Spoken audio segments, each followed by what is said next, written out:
it compares. Well, let's see. Are we gonna? We're up. Yeah, yeah. It compares the DMT state to the state of prophecy in the Hebrew Bible. Do you think they're the same thing? Well, the phenomenology is pretty similar. Like if you read chapter 1 of Ezekiel, there's flames, and there's angels, and there's wings, and there's eyes on the back of wings, and there's roaring sound, and blue ice above the person. He flies through space. Yeah, quite psychedelic. Yeah, wheel within a wheel. Like Right. the description of the things that people usually they try to say that it's some sort of a UAP. That's the common thing that people like to say, right? Well, it could be. Which also might be connected. It could be a DMT vision, though. Oh, easily. Yeah. Well, you know the guys out of Jerusalem that think that the whole burning bush thing was DMT. Yeah. Well, that was the first theophany of Moses. Yeah. First time he had a prophetic experience. Yeah, and... I mean, it's like, that's what it is. It's literally a plant that has high levels of DMT, and if you burned it and smoked it, yeah. it's kind of crazy that that's the way it comes. I mean, this is... I really applaud you for learning ancient Hebrew so you could go back and read it in the original tongue, which is really fascinating. Didn't you say it took like 16 years to learn it? That prophecy book took 16 years to write, and I had to learn Hebrew while I was reading and, doing the writing. That's amazing. What's cool is the Hebrew word for bush, burning bush, is the same as Sinai, Mount Sinai. Really? Yeah. The word's the same? The same root. The thing about the Hebrew language, at least for biblical Hebrew, is every word is based on a 3-letter root. So the word for bush contains those 3 letters, and the word for Sinai contains those same 3 letters. And how is that significant? Like, you could have that. I'm sure there's English examples of 3 letters that are similar but completely different meaning. Like, why those 3 letters as a root connect these words uniquely? Well, it could be that bush grew on Mount Sinai, and that was the significance of the location of the burning bush. Oh, I see. So it was literally named after that experience. Could be. Yeah. Well, you're talking about the acacia bush, which releases DMT. Yeah. When it's burnt. And it's very common in that area, right? Yeah. In fact, there's a plant, it's a weed called Peganum harmala, which also grows in that part of the world. And it contains beta-carbolines, which are the compounds responsible for making DMT, for making ayahuasca orally active. So they have their own ayahuasca plants available in tandem there. Isn't it bizarre that you saying that to many people listening sounds utterly crazy?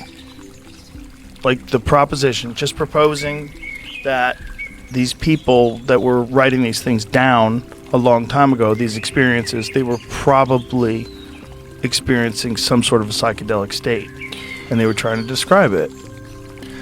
Well, in thinking about psychedelic states back then, and in the prophetic literature, you can think of the visions as being generated from the bottom up when you take something.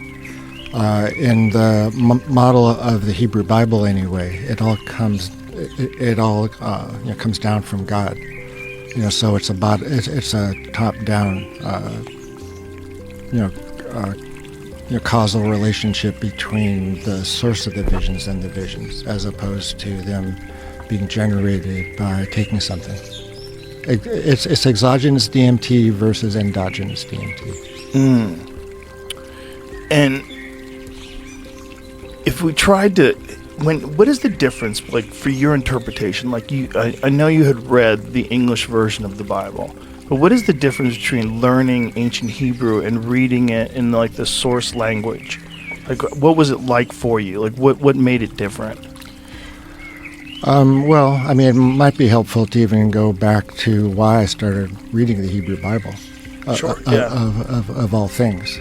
Yeah. Well, when I was doing my DMT work, I was really involved with the Zen Buddhist community that I started affiliating myself with, learning from when I was 22. And that was the spiritual approach I took to the DMT work. I was expecting it to be consistent with a Buddhist enlightenment goal, with no form, no thoughts, no sense of self, anything like that. So that was the expectation that I took in with me when I was doing those studies. Would people have those kinds of experiences just being given DMT without any other trappings? No expectation, just go in there, tell us what it's like. So instead of that, it was DMT. It was full of content. People were interacting with it. Their sense of self was maintained, which was not at all consistent with the Buddhist model that I brought to bear. So that was going on, like, okay, Buddhism's not quite holding up to the data. And then my Buddhist community and I parted ways over the psychedelic work. They thought it was promoting a deluded idea that psychedelics could be spiritual. So there were some personal issues as well that led to something that was different than the Buddhist model. So I'm Jewish. I was wandering around a New Age bookstore and found a very cool book called The Kabbalah of Envy by Milton Bonder. And it's a very short book, and he starts describing the difference between a grudge and revenge and envy and jealousy. Very subtle ideas about how to relate to the world. And it came from the Jewish model, from Jewish philosophy, Jewish psychology. So I thought, interesting. Maybe there's something in my own tradition that was more consistent with the DMT effect and also was more personally relevant. So I started to read the Hebrew Bible and then just went down this huge rabbit hole. So when you're reading it in Hebrew, you're reading words that are derived from three-letter roots. And those roots may have a huge range of meaning. Something, for example, could cause a sin, and something could remove a sin just by an extra dot in the middle of a letter. So it can really kind of bring you closer to the kind of large-scale way of looking at the text.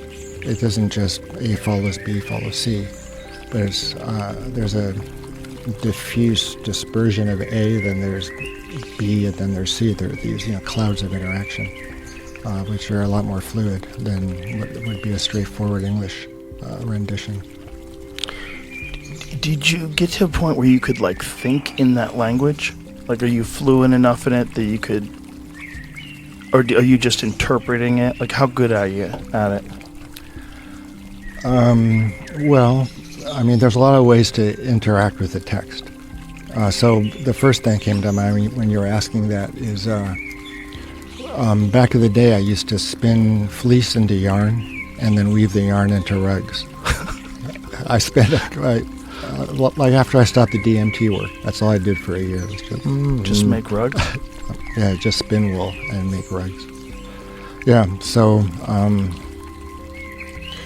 there's a part when they're building the tabernacle in the desert. The Hebrews have been led out of Egypt by Moses, and they're in the wilderness, and they're building this tabernacle to house the ark. And the women are spinning right from the goats. They're spinning the hair from the goats right into yarn without first shaving them. Right. And I was spinning all that time myself, and it felt like I was back there. I was back there spinning.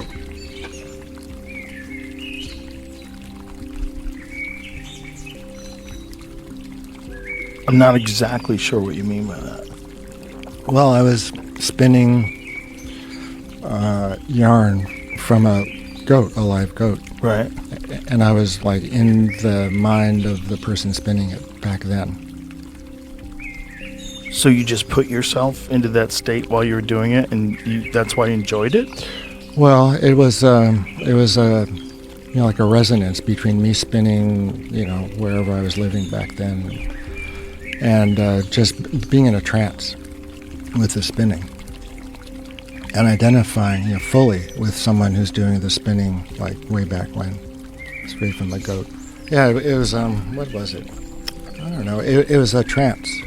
It was a movement into somebody else's consciousness from like the distant past. And you actually felt when you were doing this like you were a person that was living back then. Mm-hmm. Yes. What else changed about how you were thinking, other than the fact that you're making clothes this way? Like, what were the other things that made you think like a person back then? Well, it was very cool. I mean, I was spinning yarn for the tabernacle, which was going to house the Ark. The Ark of the Covenant, Ten Commandments, and all that. It's a very rich world. And I think that's the first time I really saw, at least my whole person anyway, that could identify with the scene being described. And I think that comes from really understanding the language and how ambiguous it can be. One of the great things about language is being able to talk to people in it. How many people can you talk to in ancient Hebrew? Is there like a chat group where you guys get together? Well, there's modern Hebrew now, which is spoken in Israel, and it's based on biblical. Is it the same as ancient Hebrew? It has a lot of the same three-letter roots, and the words are the same. Shel means from, and shalom means hello. And what are the differences between like ancient Hebrew and standard Hebrew? Modern Hebrew, yeah. I tell you, I don't know much I don't know much modern Hebrew. When I was a kid, I went to Hebrew school and learned modern Hebrew, but it's really, without speaking it, you forget it. I'm in the middle of the audiobook of the Book of Enoch, and it's one of the wildest things I've ever listened to in my life. It's weird. Oh my God, it's so weird. When you realize that a lot of the people in the Book of Enoch are also in the Bible, and that it's one of the craziest stories. It's one of the craziest origin stories ever, that angels came down and bred with humans and made giants. Right. The giants destroyed the earth. Like, what is this story? It's mostly in the Hebrew Bible. It's the story of what led to the flood. Yeah, the sons of Elohim. What a strange concept, that angels came down and bred with humans. It's a very weird idea. Well, there's different ways to look at translating B'nai Elohim. It might be, the first word, B'nai, means the sons of. So it kind of revolves on what's the meaning of Elohim. So it could be God with a big G, could be God with a small g, could be angels, could be dignitaries in a government, like judges. Yeah, so the less far out kind of interpretation of that phrase or that term is, the sons of the mighty, the sons of the judges, the sons of the renowned people, as opposed to the sons of angels or the sons of God. Okay, so how do you interpret the Watchers? What do you think that could be? I think, they're not mentioned in the Hebrew Bible. They are mentioned in the Book of Enoch. That's a crazy book, isn't it? It's crazy. Yeah, I started reading it, and I said to my wife, I can't handle this. It's too much. It's because if that was left in the Bible, if they decided that was like a part of the canon, that would change everything. Well, in what way? It's the craziest story ever. That these things came down and bred with humans and created giants, and the giants destroyed and consumed everything. Yeah, those giants. And consumed each other. Yeah, bloodshed. What kind of kooky story is this? What is this? Well, it's the reason for the flood, right. And all that. Yeah. Things just got so bad, God said, I changed my mind. And he brings the flood. It's like the further you go back, the crazier the story gets. I know. Well, the Book of Enoch was written maybe 125 BCE. So it's pretty old. But some of the stories that originate, or that the origination of some of the stories in the Hebrew Bible, go back, 10,000 years perhaps. Wow. Wouldn't you have loved to be a fly on the wall 10,000 years ago? To go, what were you guys writing down? What really happened? What really happened? Well, It seems like for sure something happened. What? Well, whatever the whole Jesus Christ thing was. It seems like that was a real event. Right, as opposed to the flood. The flood seems like a real event too. Don't you think the flood was a real event? What about, let's see. I think the flood was the Younger Dryas impact. I think likely, obviously. I don't know what I'm talking about, but my inclination is to believe guys like Randall Carlson, because it's a very compelling narrative. Like what he's saying is, we pass through a comet storm. It happens this particular time every year, and there's been times in history where we've been hit, and it's very likely that this time period, this Younger Dryas impact time period, that could have been the end of whatever civilization existed at the time, and what we are is a rebuilding of it. Mm-hmm. We just kind of forgot about it. And it doesn't make sense that you could forget, like, how they built the pyramids, but they did. Like, it seems like there was really advanced people at one point in time. Yeah. Something horrible happened, and then it took a while for people to bounce back. And we're the direct linear progression of the people like from Mesopotamia and Iraq and all that. That's us now. But before that, there was probably something really wild. Yeah.